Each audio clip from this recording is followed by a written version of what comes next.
Yeah, oh yeah.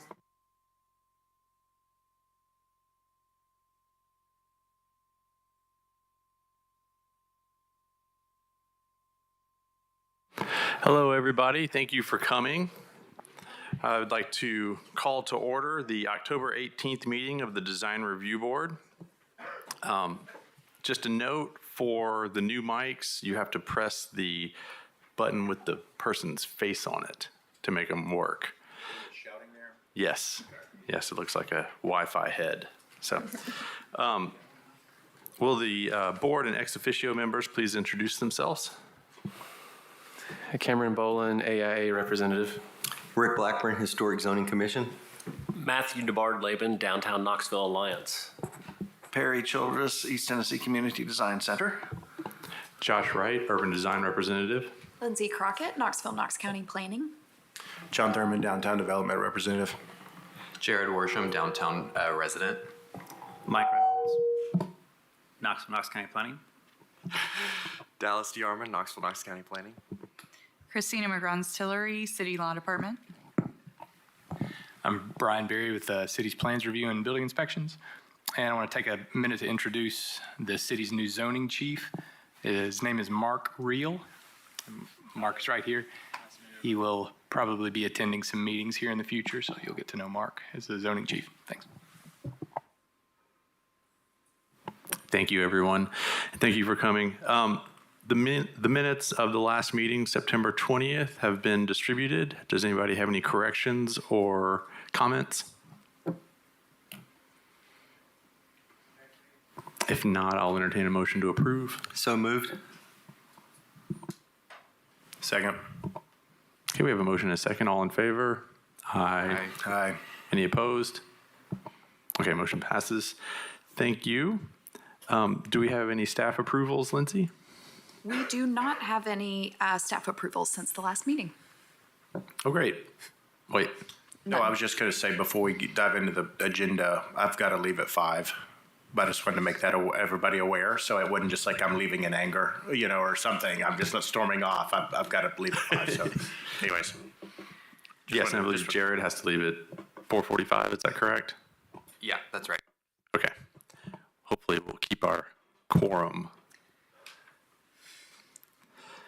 All right, well, then let's go ahead and jump in for 3220 Orlando Street, case number 10A23IH. Okay, so starting in the infill housing overlay, this is a new front porch that will be replacing an existing stoop. The porch will be 6 feet deep by 26 feet wide, and it's proposed to be centered on the facade. You can see the existing house and the stoop that will be removed there. The porch will have a low-slope metal shed roof and 4 4x4 wood posts with a 22.5-inch tall foundation. So this block is characterized by minimal traditional houses and some infill construction. There are several minimal traditional houses on the block that are modified to feature front porches instead of stoops. This porch is proportional to the house for which it's proposed, while an 8 feet deep porch may more easily accommodate use and meet the design guidelines. The 6 feet deep porch is comparable to stoops that are typical to the form. The materials meet the design guidelines, so the posts should be increased to 6x6 square posts to be proportional to the house. The applicant should submit additional information on the railing to staff for approval. So staff's recommending approval of 10A23IH subject to the condition that the applicant select 6x6 posts instead of the proposed 4x4s. Thank you for that, Lindsay. Is the applicant here and would they like to speak? And they were not going to be present today. Okay, they were not present. Is there any commentary from the board or questions? I wanted to know, do we understand if is this going to be exposed lumber, or is it painted or pressure treated? It just says lumber, so I'm assuming it's just exposed lumber. Yes, that looks like that's what's noted on the drawings, and we can request that they clarify. Yeah. In particular, if there's something that you'd like to see, that could be a condition of approval. Okay. And one other thing would be, this is a really extremely hot mic, by the way, everybody. Yeah. Don't get too close to it. I know it's under 30 inches, but I see they're not proposing to put guardrails on the stairs. I think it would benefit from having that framed on the side. So I might make that a condition as well, just because it would look more finished for what they're adding on there. If anyone else has comments.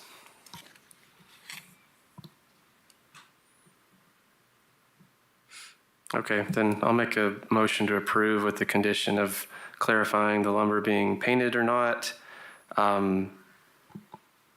Honestly, I think it would err on the side of it not being painted, but it'd just be good to know. And then adding guardrail railings, the same wood on the sides of the stairs to have it look finished. I'll second that. Okay, we have a motion and a second. All in favor? Aye. Any opposed? Motion passes. Thank you. Now we'll go to 1434 Cornelia Street, case number 10B23IH. Okay. So this is a new primary residence fronting Cornelia Street in Oakwood Lincoln Park. The Oakwood Lincoln Park infill overlay. So this is the applicant is proposing a 2-story residence with a front gable roof with a 9/12 pitch. It's going to be clad in asphalt shingles. There's a projecting front gable mass that projects from the right side of the facade. The house, as you can see on the site plan, will measure 40 feet long by 22 feet wide.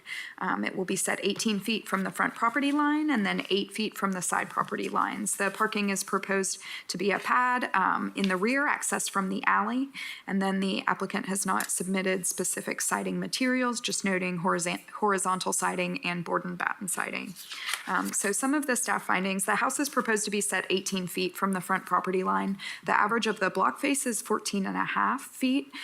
This adjacent house is 15 feet from the front property line, and houses get closer to the street moving south on the block. So this placement is appropriate for the block. It'll maintain a consistent streetscape.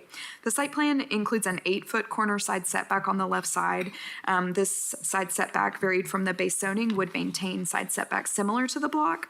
There may be revisions required by city engineering, and the site plan includes a walkway to the sidewalk. The parking meets the infill housing guidelines as it's located to the rear of the house and accessed from the alley. Again, final site plan revisions may be necessary to meet city engineering standards. The house is 2 stories. The facade is larger in height than the other houses along the street. The facade is comparable in width to the context, and there is one 2-story front gable house on that same block with larger houses fronting East Scott nearby. The foundation should be revised to be compatible in height to the context. The board should discuss the height in relation to the neighborhood. The application includes a recessed entry stoop that's not proportionate to front porches in the neighborhood. The applicant should submit a revised porch that projects towards the street. The guidelines recommend that windows and door styles be similar with similar proportions and ratio to historic houses on the block.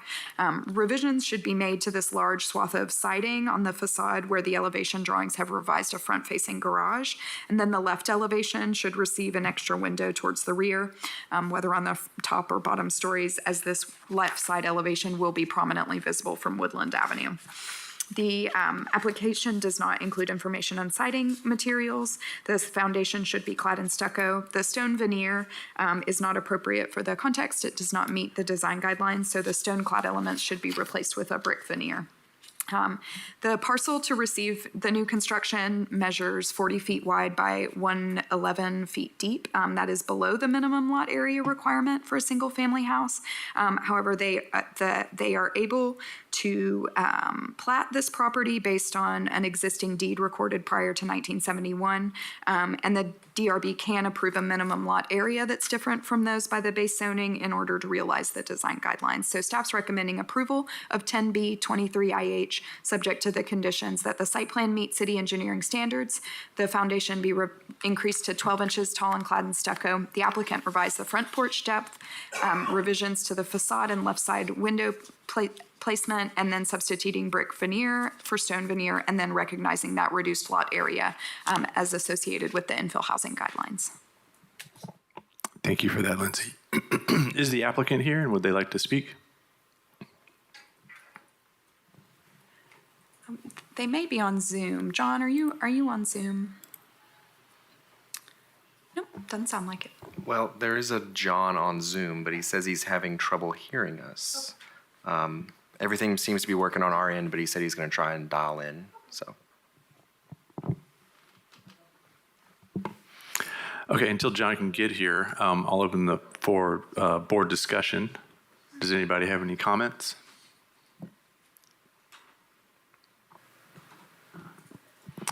So we're going to wait till he comes on?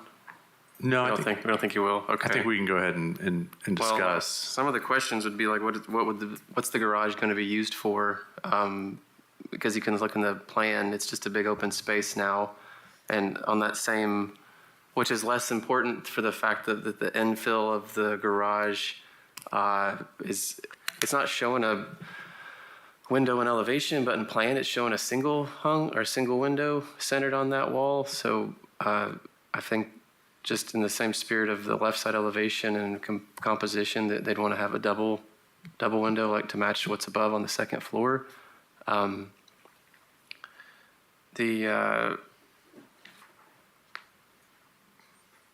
The window placement on the, okay, you already addressed it. You said, Lindsay, you said something about adding a window on the left side. I agreed with that.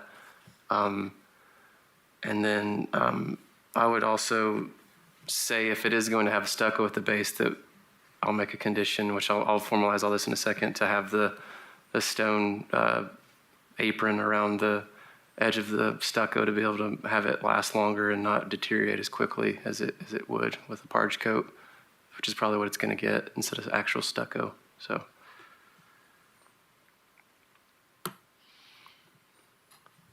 If no one else is going to. he still cannot figure out how to dial it in or get his audio to work. So I'm not sure if we'll hear from him or not. Okay. I could discuss a little on the porch that you touched on, that he bring the porch forward. And something I've noticed, I think some of this got lost in the adaptation of this garage front plan. Adding the double window, like Cameron said, is going to help, but it also has this little hood that kind of went over the garage door like a porch roof. Are we suggesting that he pull the porch all the way forward to go across in front of that section of the house as well? I think that could definitely be incorporated in a recommendation from the board. That'd sort of be more in keeping with the Victorian tradition along the block there. If you bring the porch, just the portion over the door forward, it's going to extend past the bay to the left. I don't know what the offset is there, whether it could be brought all the way across and only be 6 feet deep across the bay and full depth at the door. Just looking at how that's designed, there's a whole lot of options there that could either make it or break it.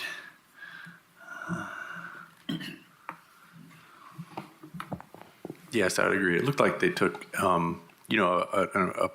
the original plan, generally a good design, but when adapting it to our guidelines, missed a few pieces of the puzzle. And I think Lindsay's comments fill in those pieces, as well as what you two have said. Does anybody else have any comments? On the height, the house is at the bottom of a hill on the street, and so I'm not sure if it's going to actually look taller in practice. It's a very steep hill. Yeah, and there is one two-story up that hill, right? I live there. I was going to say, that's why I was commenting on it.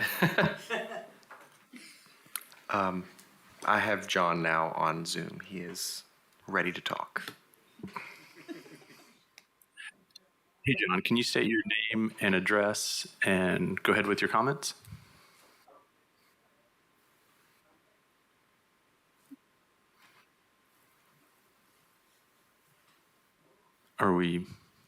Is it not working? Oh. Can't hear you, John.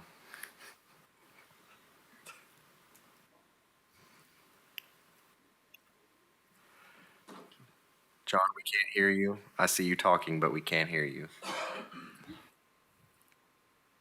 John, if you have any comments, you can type them, and I'll be happy to read them out for you. Well, while we're looking at that, does anybody else have any comments on this?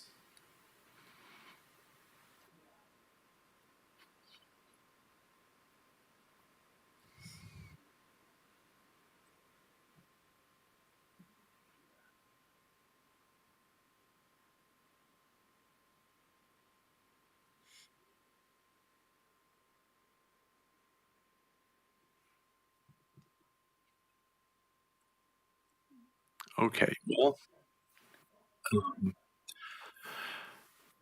I guess we could entertain a motion. I think no matter what the comments are, we're going to have a very similar motion. Does anyone have one?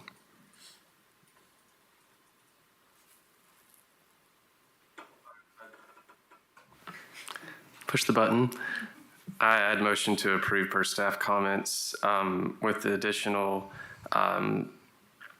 condition of one being the incorporation of two windows at the infill space where they infilled for the garage, stone landscaping around the stucco foundation.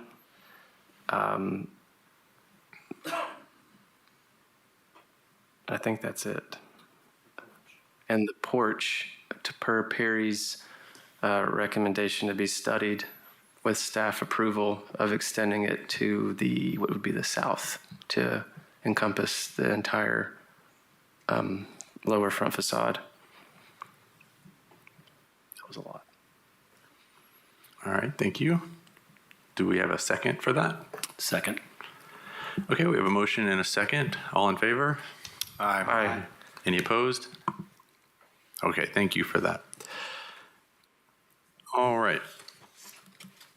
Number 3, we have 1600 North Central Street, a new primary structure, 10C23IH.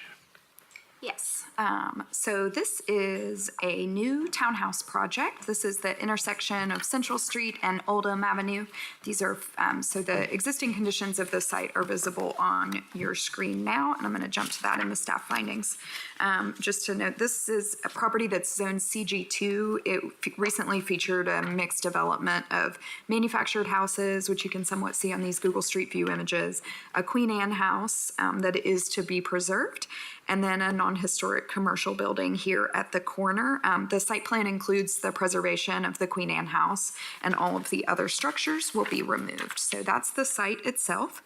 The townhouse development includes a building fronting North Central Street with 4 units, 2 buildings fronting Oldham Avenue with 4 units each, and then an alley building that has 5 units. The North Central Street building, moving there, this is 3 stories tall. There's a 2-story massing along Central Street and then a recessed 3rd story massing that's closer to the rear property line. It's a flat roof building that's proposed to be clad in brick veneer for these first 2 stories fronting Central. And then the 3-story massing will be clad in a fiber cement lap siding with vertical panels fronting Central, and then a horizontal lap siding of mixed exposure heights on the side and rear elevations.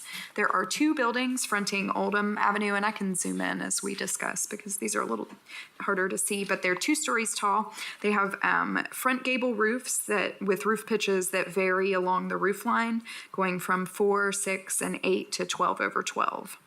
The building will be clad in a fiber cement lap siding with mixed exposure heights and have a stucco clad foundation. There are central massings in each unit that cantilever in the 2nd story above recessed entry stoops. The alley building is 3 stories tall. There's a recessed 3rd story as well. There's a 2 over 12 pitch shed roof and an exterior fiber cement lap siding and mixed exposure heights.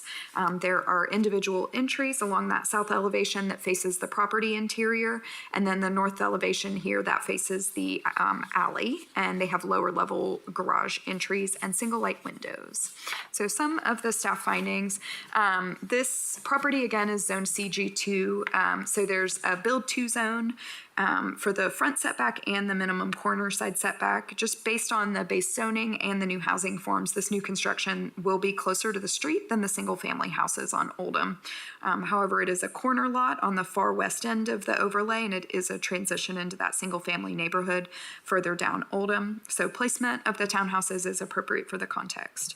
The guidelines, just note that are relatively limited guidelines for multi-unit housing. They say it's essential to neighborhood stability that the buildings be designed in scale and context with the early architectural features of the neighborhood. So this property is, again, sort of a transition from that commercial corridor into a smaller scale residential neighborhood.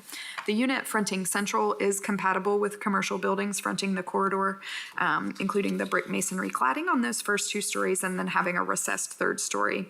These buildings buildings fronting Oldham will be somewhat taller in scale than the single-family houses that follow that are typically 1.5 stories. The guidelines recommend that the height be similar to original houses on the street. This proposal does meet that guideline by locating the 3-story structures along Central and fronting the alley, and then having the 2-story structures fronting Oldham. The irregularly pitched roof lines do create some additional height along Oldham Avenue, so the boards should discuss the proportions of the units fronting Oldham. These units do meet the design guidelines of using porches, bays, and breaks that reflect the proportions of original houses on the block. The alley units don't incorporate any bays or breaks in the facade. These doors are recessed from view and angled away from the street. It will be internal to the site, but it will be somewhat visible from the right-of-way. Additional design elements are necessary to align that alley building with the neighborhood context. Moving to windows and doors, the guidelines just, again, recommend that they're compatible with historic houses in the context.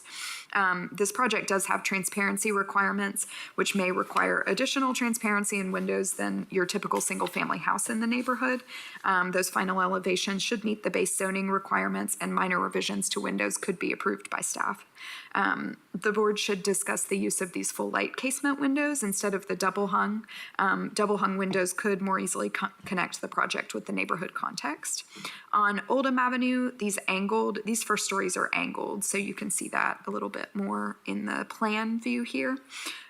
So the windows will present at a unique angle to the street. The board should discuss this in relation to the context.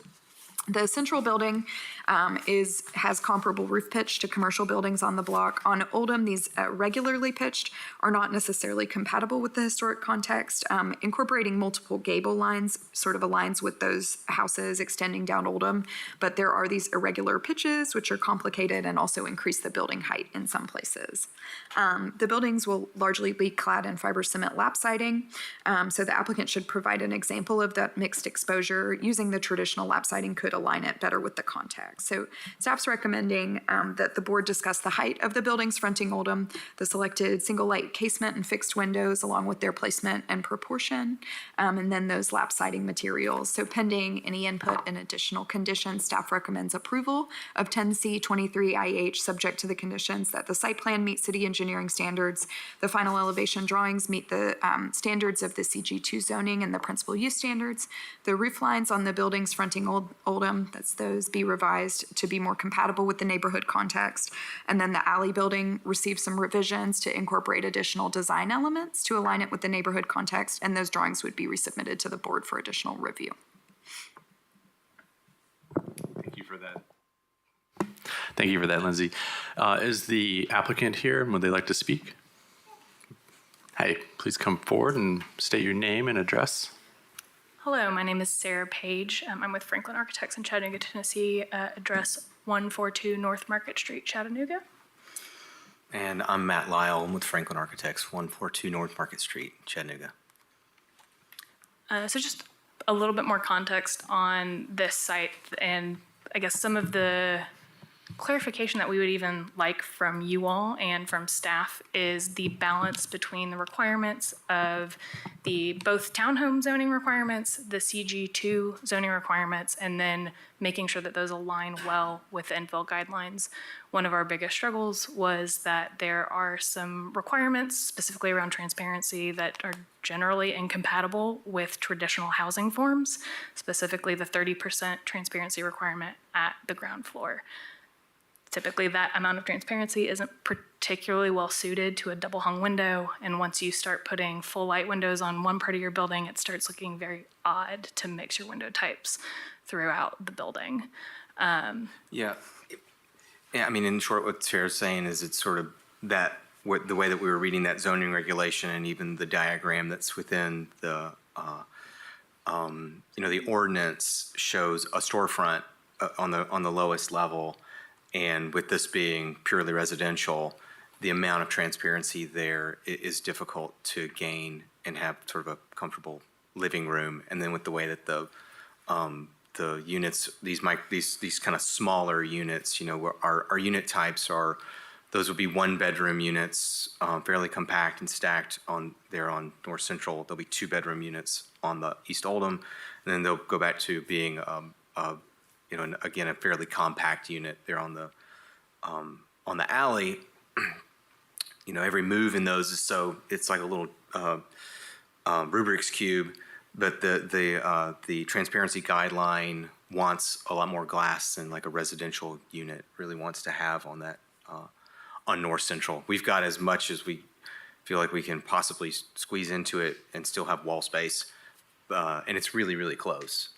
I mean, we're at 30 now. Yeah, we're at 30. But once you get to 30, that's clearly some really tall windows.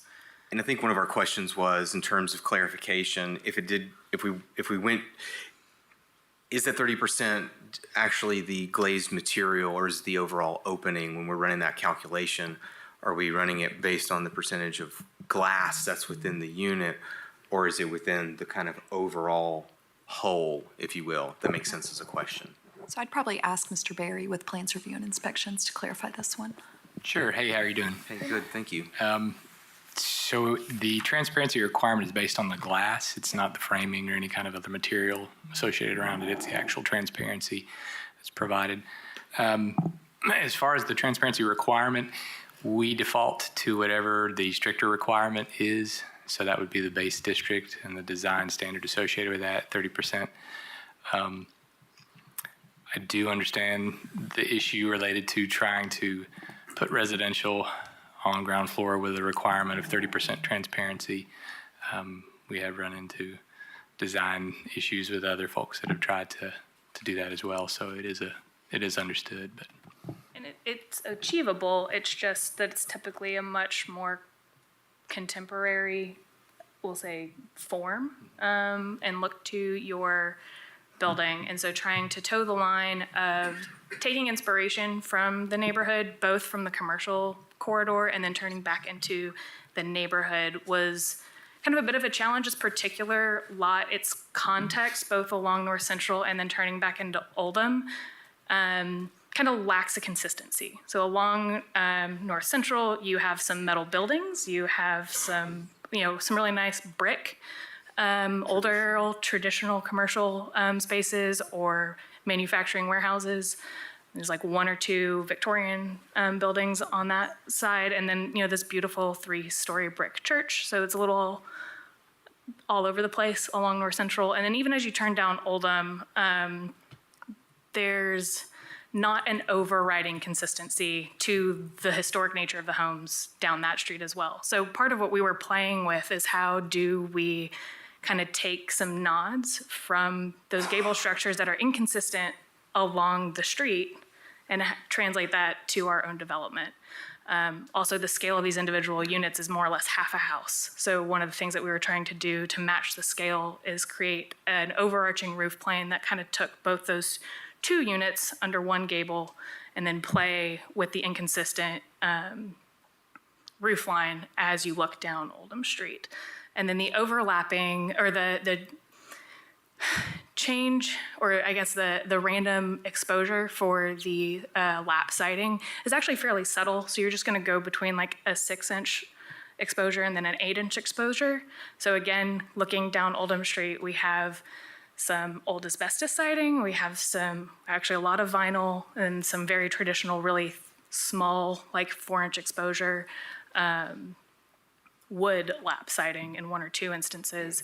And so just kind of trying to capture a little bit of the variation within the whole block on our site.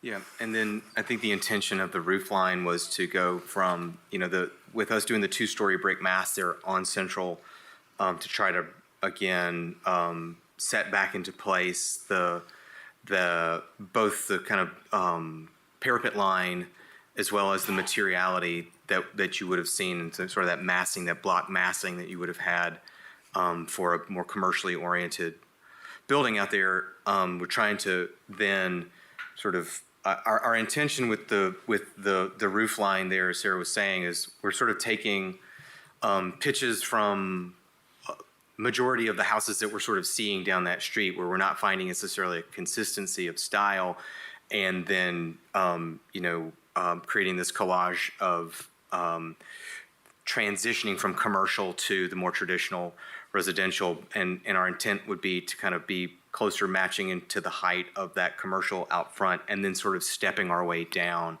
to the residential scale that is the rest of the street that's kind of going up there in a way that is giving reference to, but not trying, but it's clearly saying this is a new development. These are 16-foot wide units. There's, our clusters of townhomes. They're not detached single family.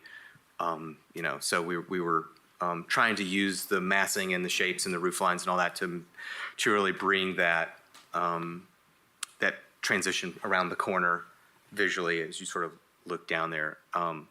Just a little bit of context. When I used to live on East Oklahoma, and when my wife was in the fellows program here, we volunteered at the Emerald Youth Foundation.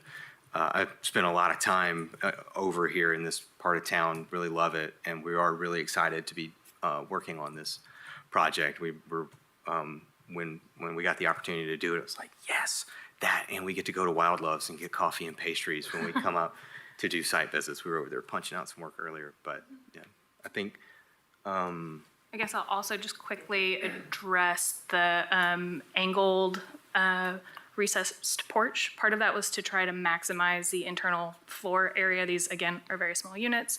So how did we balance trying to be able to activate that front porch, especially as you turn the corner down to Oldham? We felt that just a stoop was inappropriate, but it is fairly tight site constraints. So trying to have more of an occupiable porch by having that shallow angle setback. We're also turning away from like the harsher western exposure to try to allow to not get kind of pounded by that southern sun as it's kind of coming around to the west. We were trying to push that door back, create the front porch, as well as make an opportunity for those units to actually leave their blinds open and not just have blinds closed and have a blank facade there. If it was getting pounded by that western sun and southern exposure, we were afraid that even if we did that amount of transparency, they would just be blinds drawn, curtains closed, whatever kind of window treatments they would put. But by moving them out of the way and kind of paying attention to that sun angle, we think we can try to encourage them as much as possible to maybe not have to, and then still that street, that sidewalk will still feel lively and activated, and you'll kind of get that. We're trying to create a little bit of public and private with the Verge and the Piano Noble A and kind of some of the moves that we're making there. But anyway, thank you all. Thank you for all of that. Yeah. Sarah, did you have something? I just had a quick question on the design elements for the alley unit. We just kind of went and walked the site, and I guess which facade in particular were you concerned about being visible from the right-of-way? And I think one thing I want to say about the alley units, the Revit model looks a little bit deceitful. I just want to be clear, those are open carports, not like a closed garage door. It won't be a big blank wall of garage doors there. It will have that facade will have a masked kind of punch to it for each one of those units. And we tried to update our 3D model per the context in time to kind of show what are the perspective images that we've been working with in kind of viewing. When you kind of come over the hill there, kind of coming out of Happy Holler, when you come over the hill, you will see a portion of those from your kind of vehicle, but when you're standing on the street down there, the alleyway units, you really won't have any visual presence. The rest of the development, other than the kind of little shot that you'll get between the two units, they won't really have a visual presence from the rest of the development. But Well, thank you for that presentation. It looks like an exciting project in a place that really needs some multifamily. Do we have any comments from the board? One question on the elevations. If you'll go to the next sheet, Lindsay, anyway, A002. Obviously, these drawings aren't 100% still a concept, but how are you going to handle the water on those roofs? So part of the reason why we also wanted to just do 2 gables instead of 4 is that it would only create one shared cricket to be able to spill water to a shared scupper and come down. But it's something that we've done on other projects where you have one collector head come in and then a downspout would come down and tie into subgrade stormwater collection system. How about the one that's the most severe on the bottom left-hand corner? Where's that water going to go? It's going to be gathered in. So those will come down. We'll have a cricket at the midpoint of the kind of between the V that you really won't see from standing on the street, but it'll come down to a rain leader right there on the. There'll be a small box profile gutter right there with a round downspout that'll just kind of hug right against the building and go straight down into, be collected and into the stormwater system. Okay. We do have a challenge of applying traditional guidelines to creative solutions, and that's something that we've been facing more in recent years here, and I do like seeing creative solutions coming in here, and this is a very unusual looking building, and I hope there's a way we can get it through that doesn't squash that creativity. I think the concept between this roof lines zigzagging their way down from your steep Victorian to your low slope Craftsman's is interesting. In a less creative way, I'd have had the steep one and then the less steep one, mixing them up, which is an interesting solution. And I'm really often the worst stickler for preservation type standards here, but I'm okay with it. And also the alley building, I mean, traditionally that'd be a shed or a garage or something low in character traditionally. So having it the planar of the buildings, I think, is an appropriate solution as well. Thank you. That was exactly what our intention was. It's actually, very truthfully. I was going to say, I just drove out too, just to make sure I had the context right. And I think you guys did a nice job of taking three general conditions, the alley, corner, central corridor, Oldham neighborhood, and putting it into one development. I like your thoughtfulness of the parking in the middle and keeping the existing residents. And so I like the concept a lot. I think the Central Avenue building is great in scale, materiality. I have no issues with that. I think after hearing Lindsay's comments, and this is just maybe personal opinion, so I don't know, this is a board, so it's a bunch of opinions. I like the entryway on the Oldham, but as it did step down to be smaller, sort of 1.5 story buildings pretty quickly down on Oldham. And I know this is a transitional block and even a half a block. So I'm sensitive to that too. So if the board wanted to go with the height, the alternating heights don't bother me. The zigzag is just more the height they create at the peak, which may, create some height that would bring it out of scale. Like I'm just looking at that 34 foot in the middle there.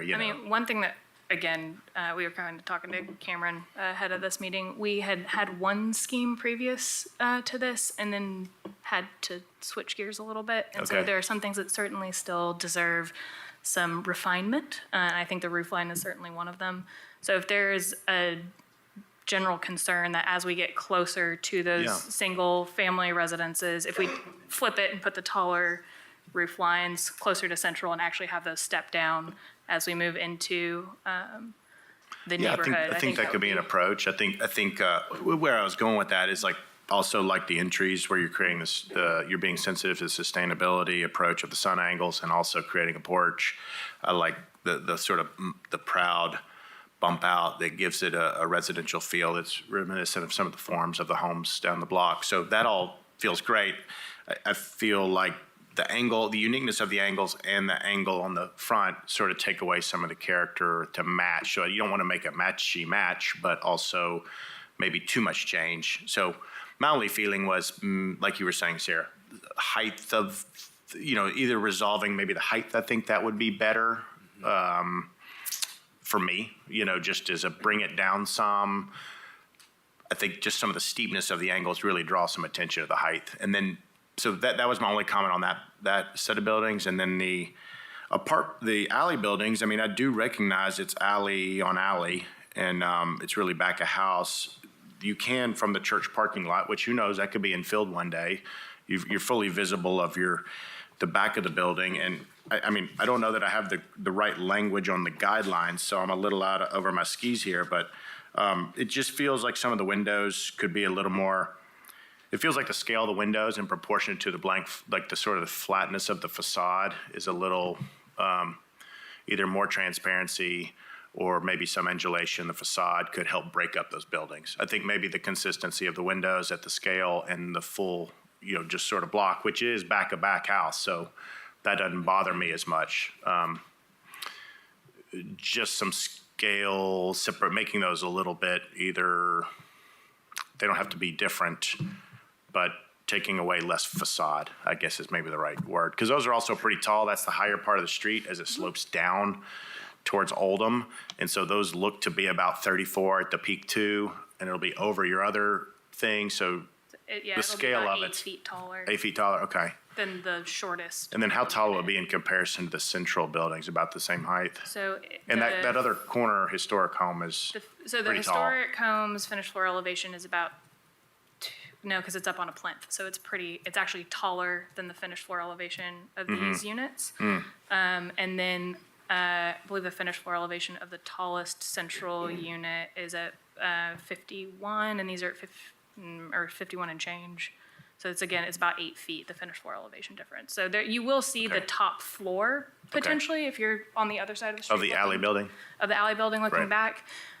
One of the reasons why I was actually asking for clarification on which facade you were more concerned about is not because we also went and walked the site again today to try and figure out where we felt we should be concerned. And it is really that back looking down the alley because of the playground at the corner. Yeah. You can actually see back in there. The way that we had originally interpreted the zoning was that those facade requirements specifically for the CG2 zoning in particular were really about facing right-of-way and that the alley was not part of the requirement. But, if you're going to see it, then we understand the concern about it feeling too flat. In closing, for me, I think it's a really thoughtful approach to the site. It's needed. I like it overall, and I appreciate the attention to detail you're putting into it. So I'm interested to hear other people's comments. I had one more on this back elevation that John's concerned about. Have those windows been scaled or checked for egress? By the time you get egress size on those windows, they may get bigger than how they are currently rendered. So the windows that would actually be required for egress are going to be sliding windows over the terrace, kind of on the back. At the top, so the lower ones there won't have to meet egress scale. Correct. All right, because that often changes things. And Certainly. Lindsay had sent back a number of neighborhood comments that had come in by way of email, which I was somewhat pleased to see were mostly positive. So we definitely need the increase in density, and that seems to be recognized. Yeah, and I'd just clarify that sort of serves as the neighborhood participation element in here. I'm not going to read all of those into the record, but I sent those to the board and the applicants as well. I think that this building is unique in the sense that there's no multifamily along Central in this corridor, except for like McMillan Flats. It's the first one I can think of, a half-mile away. And so I do like the fact that it's not trying to pretend to be a house. And I think if this was a commercial building or an office building or retail, we would not be having this conversation. And so I also think the zoning itself, if you look at the zoning for that neighborhood, it's different in this corridor than it is the houses away. And then finally, there is a huge lot across just south that is owned by William Monday. And at some point, that's going to become another multifamily or retail or something. It's already 2 small retails with an empty parking lot. But it will be developed at some point, and I think this leads the way. I have a list of comments and questions that I wanted to go through. I wanted to ask/state if you all understand how relevant multifamily and especially townhomes in the infill overlay district is, given the plethora of discussion with the missing middle proposal in Knoxville. So I wanted to lead with that because I am in support of our missing middle proposal. But to that end, it means that this project I want to succeed and it will be the project, in my opinion, that people will be pointing at is like, well, that happened there, that happened there. So like that's the gravity of this review and approval, which is why I have comments that I do and I want to see the best out of this project because there is a lot of good merit to it, but I also think that we have to be careful because of what precedent it could set. Cameron, I don't want to cut you off, but we do have about 10 minutes until we actually lose our quorum. So if you So don't talk too long. don't just All right. All right, well, first off, if there's a dense development, it would be on this corner, so I appreciate that. I think the project's a bit hard to understand in its totality with just the elevations. I can't really see how the two pieces speak to each other. I think it could have really screamed to have an axon or something just basic like that. Back to I just skipped over, but this project is a great example of what really would have benefited for a review board workshop, which we offer to do before submitting for approval. You can come and just have literally we're just talking design, which in a way this review approval is acting as that. Let's see, are the step backs on Central, those aren't habitable roofs, are they?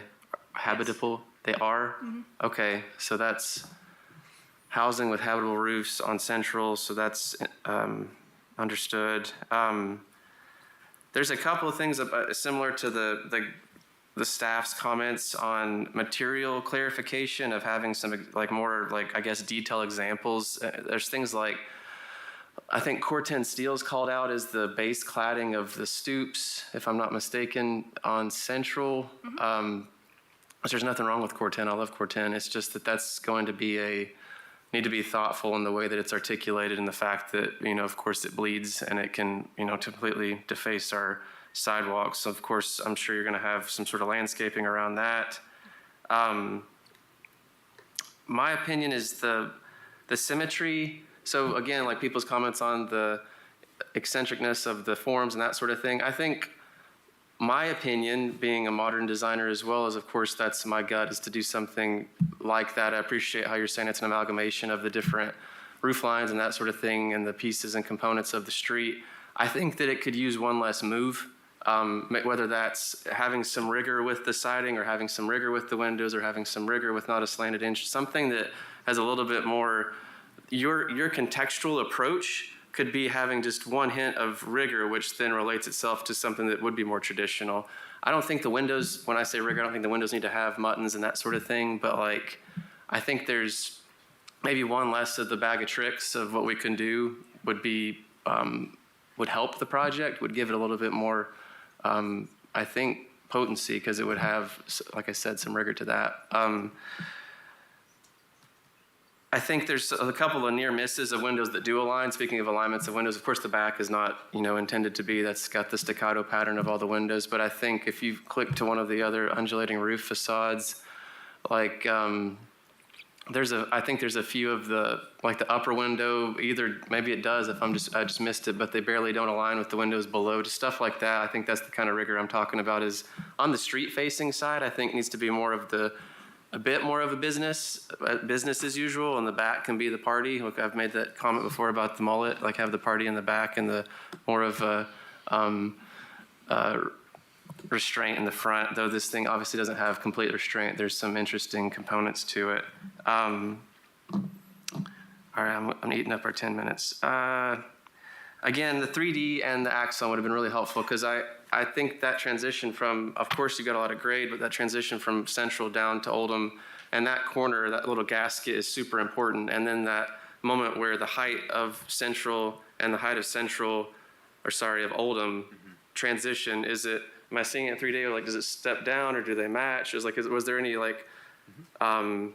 purpose to like, maybe the height of those on Oldham are that high because you're trying to get them to match some height of something on Central to where it feels more congruent as it passes around. But I have to imagine that because I don't have the drawing.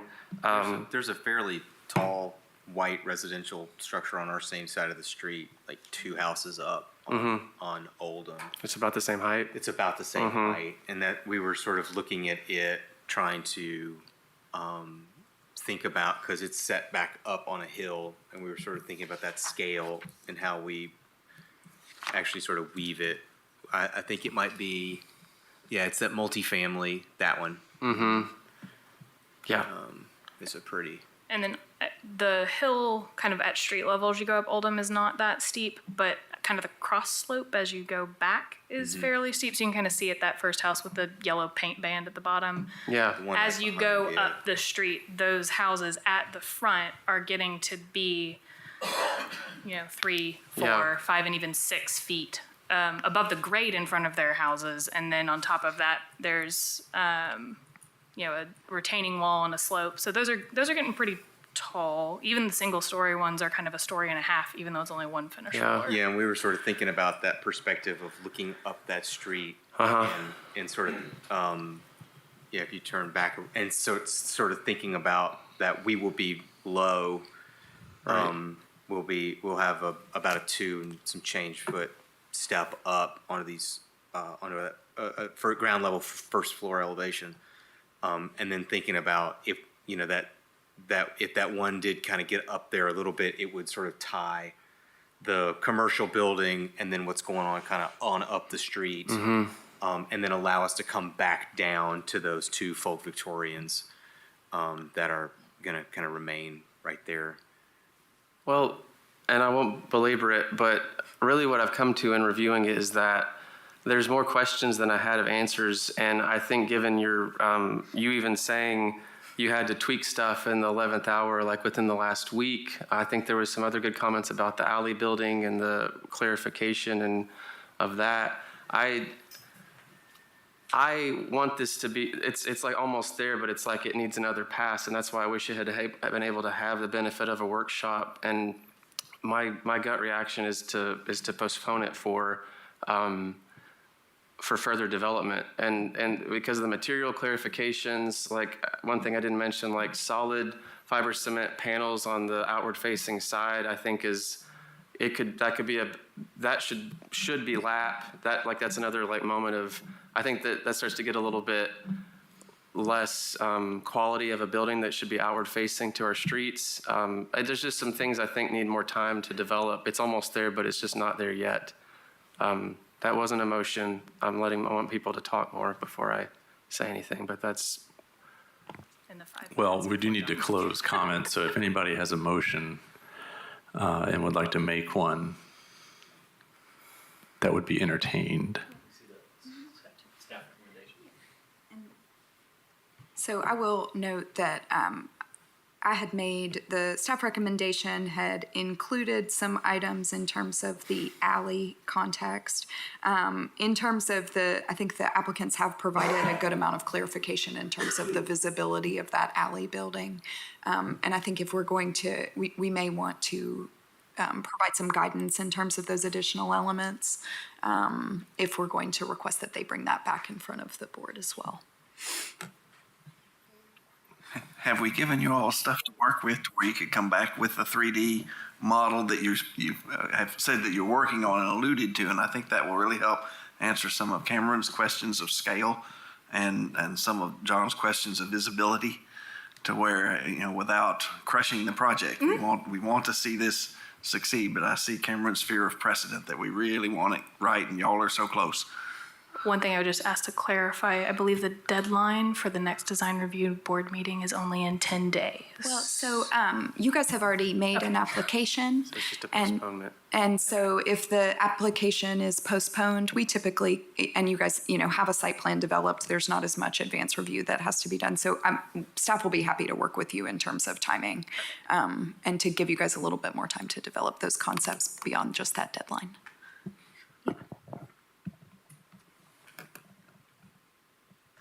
Well, then I'd like to make a motion to postpone if they can answer Perry's question, that they have enough to work on from our comments today. I would say so.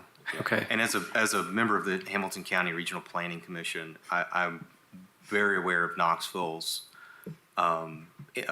move with the missing middle, and am very, very proud.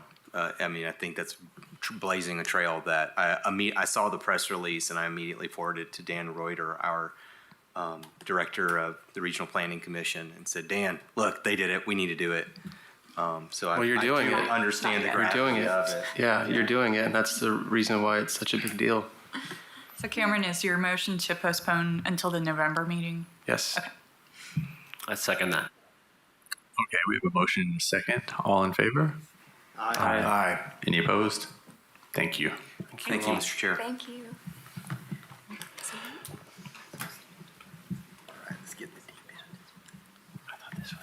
Okay. Christina, can you clarify the quorum This one. issue? Yeah, so we have 10 members. That means that we need 6 to be present and voting on an item to be able to continue. So if we lose our quorum and go down to only 5, unfortunately, all of the remaining items will need to be continued to November. We do have to have a quorum in order for there to be a valid vote on any projects. And I know that's really frustrating to hear, and I'm sorry to be the bearer of bad news here, but at the same time, we want to make sure that all of our applicants have good legal foundations for moving forward with their projects. Okay. So even though we couldn't vote, once we have one more member leave, would it be possible for us to give them any feedback? As long as there are no votes, I think that would be fine. Okay. I don't know if that might be useful for anybody who's taken the time to get here to actually see where the board would stand on their project. Well, I think we can't really get into debating or, kind of signaling how a vote might turn out. That would be potentially problematic, but for basic feedback, I think that would be okay. As long as we treated it kind of similar to a workshop. Right. Yes. Okay. Well, I guess I would have to close the meeting then. Okay. Yes. I could probably do 30 more minutes. 30 minutes? Yeah. Okay. Well, let's do one more then. Okay, so 427 Walnut Street, case number 8C23DT. So I'm going to run through these, the elements in the staff report relatively efficiently so we can see how many we can get to. But what I'll do right now is touch on the elements that have been revised since the previous submission. So this application was in front of the Design Review Board in October 2023. It was postponed so that the applicants had the opportunity to revise the ground level elevations fronting Locust and Walnut Street to meet those guidelines, meet with Plans Review and identify any access or zoning issues, which they did accomplish, and then address the potential height step back requirement, along with any additional design comments identified by the board. So the applicant has incorporated that step back and then addressed the issues in terms of the access on Walnut Street with that gate that you can see here. The Locust Street elevation has not been revised to align with guidelines that encourage pedestrian engagement, but I will run through the elements of the design that have been made, and I'll let the applicants make clarifications as well. So the revisions submitted for the October meeting include a series of these irregularly spaced single light windows of various sizes along the ground floor of the south elevation. The applicants have also incorporated a step back on the upper 2 stories of the Walnut Street elevation, and then incorporated this access gate on the Walnut Street elevation, and then they've also incorporated a pedestrian door on the Walnut Street elevation's retail space, and then also a pedestrian door added here on the break room area. The applicants have also incorporated signage into this application, so as we can see in the elevation drawings as we discuss, there's a wall sign along the roof line on the Walnut elevation and a name sign on the entry canopy. There's also a wall sign located above the side level, and then a blade sign that's called out on there as well. So I've run through the revisions And I would just go ahead and emphasize here that the design guidelines, this was the majority of the discussion last month, the design guidelines encourage maintaining pedestrian scaled environments from block to block, using building materials and entries at a human scale to create an engaging pedestrian experience, and using first floor uses that draw walk-in traffic with a transparent and consistent rhythm of entrances and windows at ground levels. This elevation on Walnut is at least half devoted to automobiles, and that does not meet those design guidelines. There is a space that's marked retail that has another door there. That's a revision that's been provided from the street. The revisions to the employee break room incorporate that full-length storefront door to an outdoor seating area. And then the board also had a significant amount of discussion on the materials. So the building has proposed materials that are common for new commercial or multifamily construction. The guidelines encourage using complementary materials and elements near historic buildings. So the board should discuss whether the metal panels and the faux wood fiber cement are complementary to the nearby brick masonry structures such as the Daylight Building, the Pembroke, and the Kendrick Place row houses. In the opinion of staff, the faux wood fiber cement is an inappropriate material within the design guidelines. So the board should discuss if these site conditions and the project goals are significant enough to deviate from these guidelines, which emphasize a human-oriented design and pedestrian engagement at design or at ground level. So pending the board decision based on those guidelines, any approval should be subject to the following conditions: that the site plan meets city engineering standards, the applicant resubmit a substitute exterior finish material in place of the faux wood fiber cement, and the applicant provide details on sign lighting. Any interior illumination should be limited to push-through letters and logos. Thank you for that, Lindsay. Is the applicant here? Would they like to speak? Hey, good afternoon. This is Hitesh with Elevate Architecture Studio, and I got our clients right behind us. Yeah, so we didn't immediately, I guess just part of kind of start the conversation, we didn't immediately resubmit back into the October DRB because we did need to have the discussion with Marriott. And so that's part of the reason we pushed another month to kind of have these conversations about the desires of, you know, per the DRB comments and kind of merging what the brand wants to see. So there's kind of, so that's, you know, based on talking to them and then also trying to merge the, you know, the desires of the DRB, we've tried to incorporate comments that address both Marriott and the city. So it's kind of playing the happy medium between the two.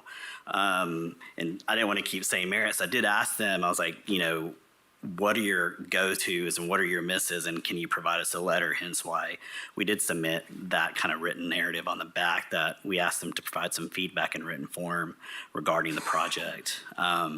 We understand the Nijiha is a concern, but in talking, we did, you know, have that lengthy discussion with Marriott and the plans review team about other materialities. They just feel that, you know, the aesthetics of the brand, what the AC brand stands for, and the aesthetics of the kind of blend really well with the materials that have been selected. And we did, you know, in review of the material guidelines per the zoning code, we make sure and at least abide that we were in contention with what was acceptable within the DKG zoning district.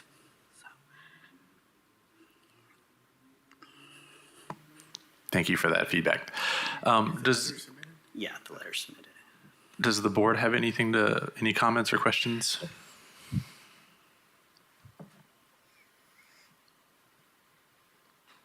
I was just going to say I read the letter that you guys submitted from Marriott, which was thanks for doing that, I guess. I just want to clarify though that the materiality issue is not Nijiha. Nijiha makes a good product. They make fiber cement. That's fine. It's literally the faux wood that is the issue. It's the faux wood that is not contextual. It's the faux wood that we've tried to, or I guess it's been me and maybe others, but have said the warmth of that, like the tone that you're showing in these elevations and in the renderings, that might actually lend itself to resonating with the adjacent historic structures, but it's just the wood grain is, I think, the weak link of it. If it could be a solid bronze panel or a copper panel, not like actual, but like that warmer color, that's what we're about. What we've set precedent before is there's been accents of faux wood. This is not an accent. If you look at the Walnut Street elevation, it's the majority and not the accent. And that's why it's so prominent. And again, thinking of precedent to the last project, when this project gets built with that faux wood, then everyone's always going to point at that and say, well, they put 75% or 65% of their facade is faux wood. I think there's fiber cement everywhere in Knoxville, and it's not against, I don't love fiber cement, but we have nothing that says no to it. It's the faux wood that's throwing me off and making it hard to get on board with the materials. I understand the concern there. We did bring that up, and I did present other materialities to Marriott. We were honest. That's part of the reason we didn't submit so quickly, right? So we did go through this process and talk to them and say, hey, what about a smooth panel? What about this? And everything that I was presented is like, no, we don't like the contrast. We want to have a little bit more warmth. They felt that, we went through kind of the list of kind of smoother face panels as you kind of discussed. I said, what about metal panel? What about a smoother Nichiha? And everything I kept presenting just was a no. Nichiha makes a panel that has vertical ribs that are not wood. I presented that as well. Just to kind of give you so when since we're talking about Marriott the whole time, so you said the words, if we're going to talk architecture, warmth. Warmth is generally expressed with a color. So were you showing similar colors to like that? Like it's the texture of the thing is not the discussion. It's the warmth of it. If it's the texture, then they should have been okay with the texture of the. I actually showed them the rib panel. I was like, could we do it in this? And she's like, no, this doesn't feel like the brand. It feels this is her words, not mine. She said it felt more cheap. So I get this is kind of a basis, we're as architects, right, we're responsible to kind of mediate what the brand wants to see, which is providing the flag to the ownership team, what the desires of the DRB are, and also, less about what I really want, but kind of merging what, ownership, the city, and Marriott's looking at. So what we're saying is we're fine with the material, fine with the color, and fine with the ribbing, so it still looks like individual boards. It's really the texture that is throwing it off to where it's pretending to be something it isn't. And that would be a difference in look that you would only see close up or in the right oblique shadows that makes it go wrong. So I understand the difficulties of a client and a board. Yeah, I think it's probably less the clients than it is merging what Marriott's aesthetics is for just particularly this brand, right? Because it's just got a lot of eyes on it with it being kind of a lifestyle brand, the upscale nature of it for the Marriott franchise. So they just have a lot more eyes on it, contextually speaking, than other brands we've worked with in the past.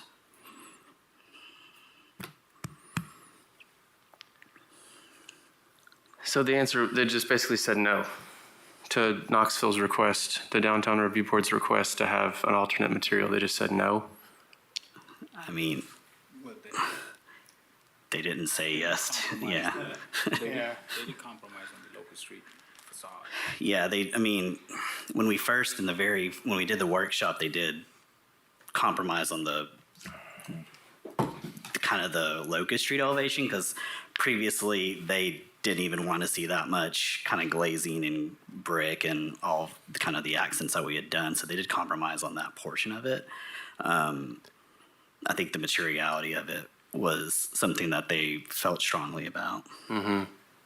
I've dealt with Marriott a lot, as well as IHG and Hilton. And with this brand type, what happens is you have a series of design sources that they develop, and then they try to stick to those, just like you're building any other brand, right? So the materials palette, the kind of architectural language they develop, they intend that to be applied to these buildings, and that's why they're so sticky about it. Now, we have told them, in historic zones and whatnot before, said this is just not allowed, and then they'll usually bend, but that's the mentality you're dealing with, is corporate branding. Yeah. So I am glad to see that you guys worked out the back here, I do like that application of putting the porch there and having some glazing there. That looks a lot better than what you previously showed. We also did go through the effort of trying to raise that entire grade on the back for that patio area, so we could get a walk-off patio. It's not directly off Locust because of the grade issues, but you do have a step off that side alley right there. So we did indeed like try to raise that entire floor so it would be kind of more flush with the Locust Street at that steeper part of the ramp.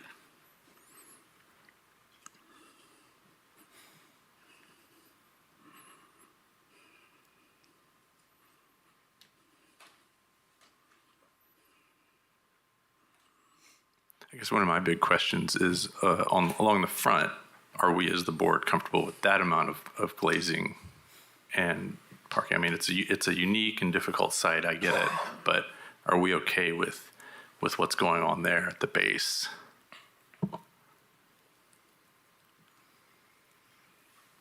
It's not a lot, but what if you brought that masonry that's on the the Locust side, brought that all the way around to that same level 2 elevation, 45 feet 9 inches, onto the front, so that We'd need to probably raise it one more floor because there's like a 16-foot differential between. So what we had done is kind of it kind of, I guess we could potentially bring it in. We did have that as one of the first iterations. We spoke with Marriott and they thought. But that's a good segue into what I'm going to suggest is if you brought that masonry plinth down, for lack of a better term, to that level 3 at 55 feet 9 inches, that means that someone's going to be standing almost 60 feet below where that material starts.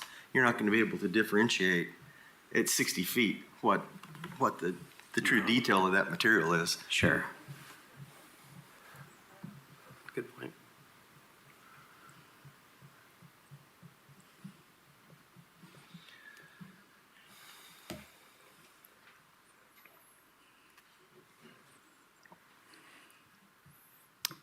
Did you have a comment, Josh? Oh, okay. My only thought was, could you go to the rendering on Locust?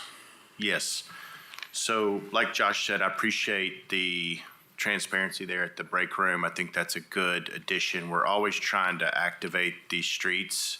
I did a little research into the transformer because I was thinking, where do we put transformers? I mean, they would be vaulted in the street. So I don't know if that's an option. I mean, there may be too many utilities. I don't know if that's been explored. That's an option. I understand that's potentially may not work. But also there's a lot of requirements. They have to be accessible to KUB, other things. So I was trying to pre-think through some ideas just because the scale of I admire the effort to set the heights of the window. I mean, the roll-up door.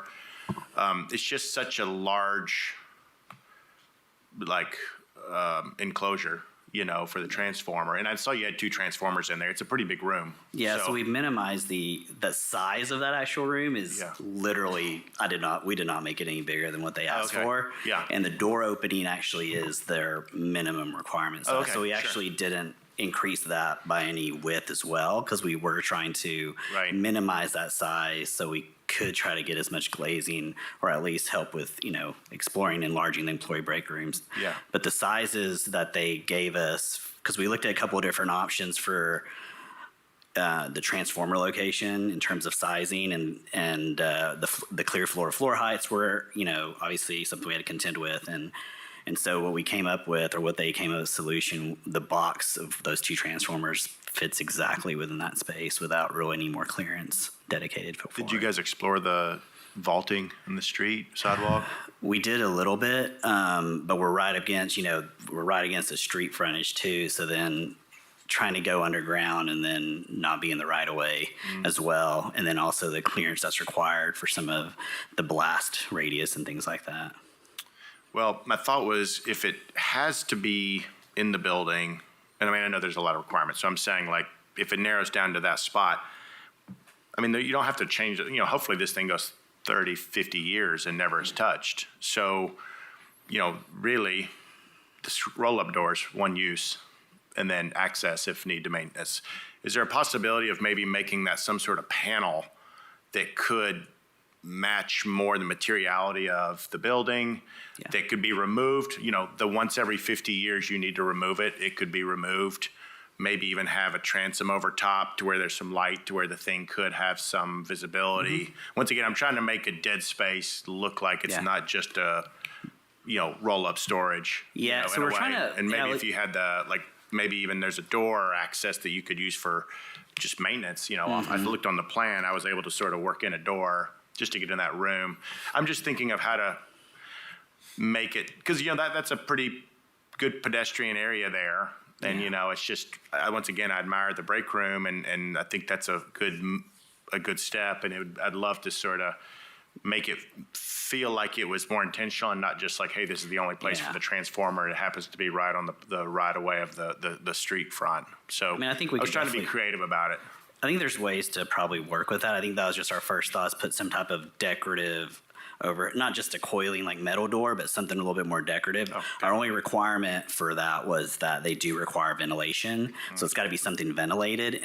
And their suggestion was like a metal fence. And obviously we weren't going to do that. So it's kind of trying to find options of how to get that ventilation requirement in for the transformer room. I mean, maybe some, spandrel glass with the louver on the top, that nobody would ever know what's, I don't know. I'm just thinking That could be an out loud. option because I know the heights we're trying to work with the proportions of, I guess, the varying steps in the building. Sure. So I think the height's probably potentially a little bit taller than what we need it to be. But I know the width is exactly what we need it to be. Sure. But the height is probably a little bit taller. You should order that transformer now. They told us that, and then we're still in DDs. Or just trying to start DDs.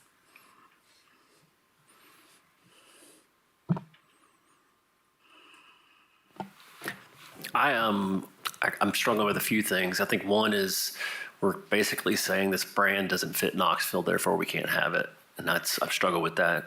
But I also struggle with 25 years from now when that building is another brand. What happens? So I struggle with that. I admire the what you're trying to do to a very difficult site. Right now, it is a parking lot next to a parking garage. And that parking garage is supposed to have pedestrian life to it, and it doesn't. So I admire. I don't know what else happens in that unique site. So I think I'm struggling with some of those things.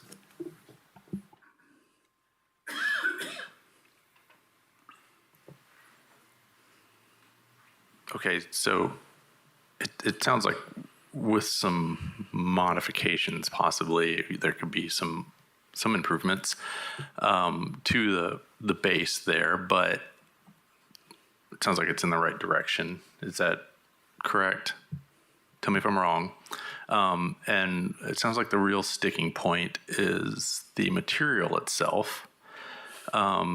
Did you show them the Nishiha terracotta products? I can't remember. I did show them the smooth face, and I showed them images of a ribbed face without the wood texture, and they didn't respond well. Doesn't mean initially. We've I don't think we've used that with Marriott before, but they have a type that they call it clay. It imitates terracotta, which has that same warmth. Sure. As wood, and it's very very similar color. And I think it's the same price point. Yeah. So of course that's a real concern when you've got that much square footage. Yeah. So where are we then? Do we have any consensus or motion here? Even like if we really dug into it, like even the metal panel's a bit foreign to downtown. So it's like you talk about the brand making concessions. We're making concessions in the fact that no, this is a modern building. Yes, it's next to a garage, as Matthew just stated, but it's adjacent to 2 or 3 very important historic structures in downtown. So it's got a lot grappling with. I do agree that this is extremely difficult site. So the things on Locust and Walnut that you're dealing with and having to park off site, those logistics are completely understood. It's more of the brand, I'm going to keep using that, is wanting to be in Knoxville, wanting to be here, and just we're conceding with some of our own guidelines, at least maybe not the guidelines, but some of the board members, including myself, or some guidelines, some not. But literally, they're just saying no and not considering, like, well, if we really want to do this project, we're going to have to bend a little bit too.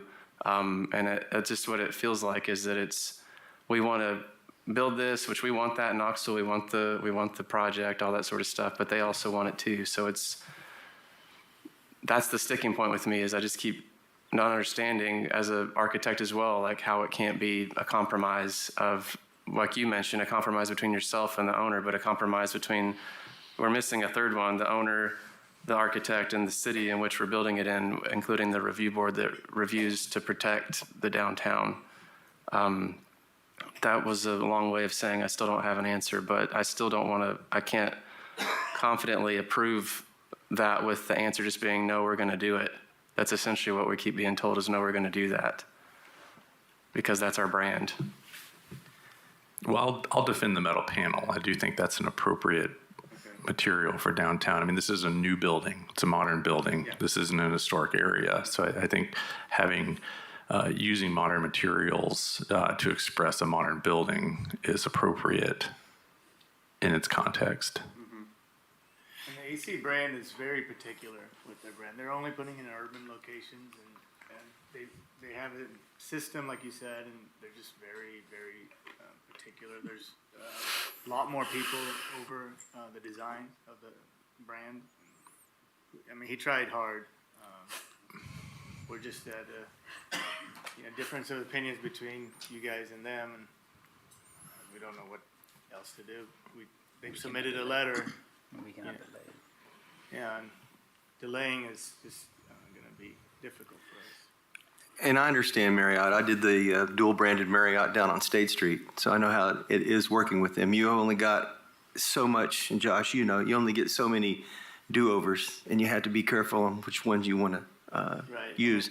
AC brand itself, they're only approving like 30 owners in America, like, to do this brand, and because they trust us, and it's just very difficult. This brand is just unique. It's one of their premier brands. But I would say the compromise would be if we could take that masonry and bring it up to that third level on the front, and so that you're not seeing that material until you get to 60 feet. And then, Yeah, that's a good idea. It's certain to, how you guys feel about that? I mean, I'm adding cost to your job, but. So the wood just wouldn't come down then, potentially, you would just have. Yeah, if you'll go to that rendering, please. Yeah, we can. Next one. Yeah, just bring that masonry to that third level above that sign, the AC Marriott sign, and then everything's fine above that. But you're matching the elevation on Locust Street as well with the same masonry base, and it gets that Nichihau material high enough to where only really, really good vision could see it. Yeah, we can. I think that's a workable solution. Yeah, it sort of ties the brick to the daylight building. We continue that line. John, I'll make a motion, but how do you feel about the decorative door? Do we want to put that in the motion on the transformer? I always hate this moment, asking Lindsay how comfortable she feels looking at one component of the design. Just because I would hate to say, come back over this door, but I just don't feel like I would feel comfortable with and I know Hitesh said it's not going to be a roll-up coil door, but it's described as a roll-up coil door in our drawings. Yeah. So I have nothing to go by. Could we present options prior to final approval of the door? I would be willing to say, work with Lindsay on options, or bring back that one component with a contingent approval, something like that. I don't know. I mean, or could we maybe send, I don't know if we'd have to come back necessarily to the board for approval if this gets passed, but if we sent Lindsay options, if that could be, this is what we're looking at, could that be distributed to the team and you guys could say yay or nay potentially? I don't know if that's an option. So we typically the board would not be able to deliberate in a non-public setting. Got it. Right. So it's like options aren't really. It would be something that would be submitted to staff for approval, and it wouldn't just be me, but my colleagues in the planning department. And then So staff could review and approve a selection, or it would go back in front of the board publicly.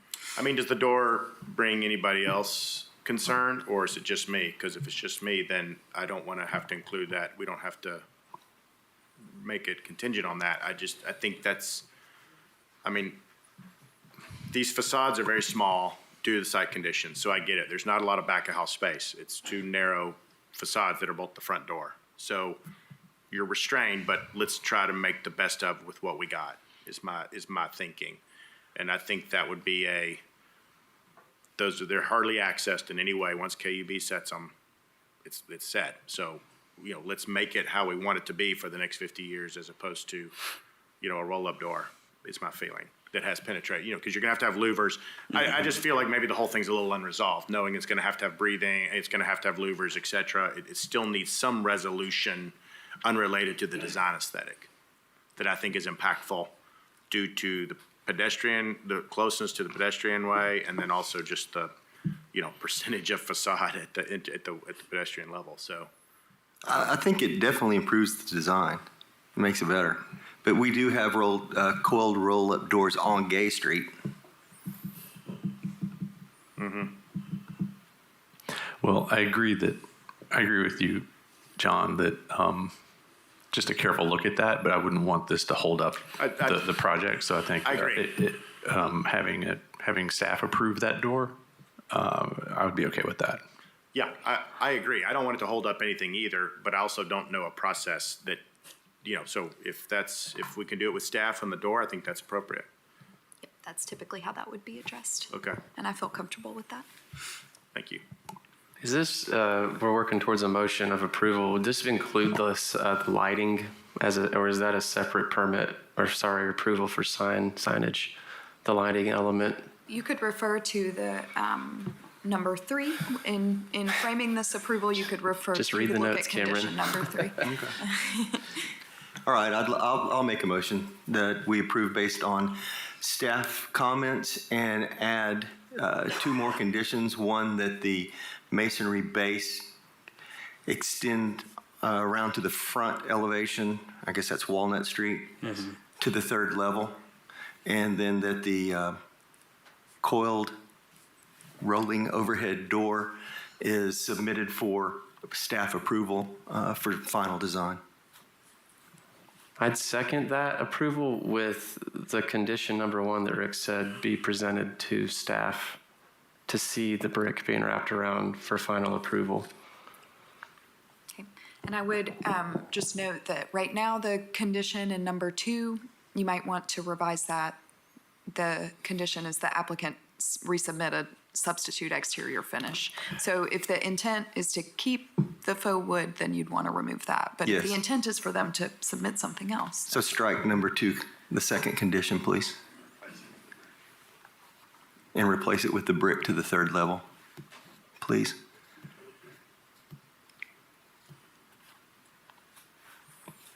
Okay, it sounds like we have a motion. Do we have a second? I had seconded. Rick, do you accept his amendment to your? I do. Okay, so we have a motion and a second. All in favor? Aye. Any opposed? Good luck. Thank you. Really appreciate it. Thank you guys for your time. So you got to go. Yeah, I'm sorry. We have a bigger problem because 2 of our board members work for that firm, so we're only going to have 4.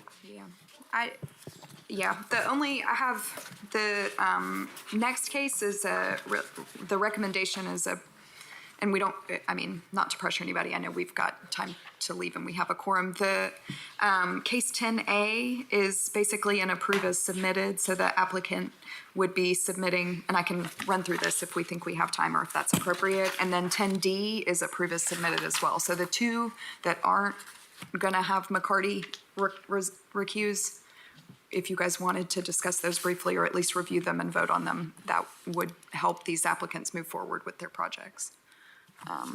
John, can we stay here for 5 more minutes? I had no comments, so if there's a lot on those, so if it's a quick thing, I can do it. But if it's going to have a lot of debate and discussion, then I do need to. I don't want to awkwardly step out in the middle. Yeah. So Okay, sounds like we could move. Can you go to move the staff forward then. recommendation? Yes, so 10A, the applicant is replacing the exterior windows on the facade elevation and on the rear elevation with 2/2 aluminum clad windows. The staff recommendation here is that the replacement windows match the overall size of the existing, and the applicant submit comparison measurements to staff for approval. We have specs and we have the existing conditions, so the request there would be for measurements, detailed measurements on the existing windows to be submitted to staff for approval. And this is 130 West Jackson Avenue. So this is 10A23DT. Thank you. Does the applicant want to talk about it? Doesn't look like it. I'll entertain a motion. I make a motion to approve. I second. All right, we have a motion and a second. All in favor? Aye. Any opposed? Okay. Thank you. Then with sincerest apologies to McCarty. So now we have 500, wait, not that one. No.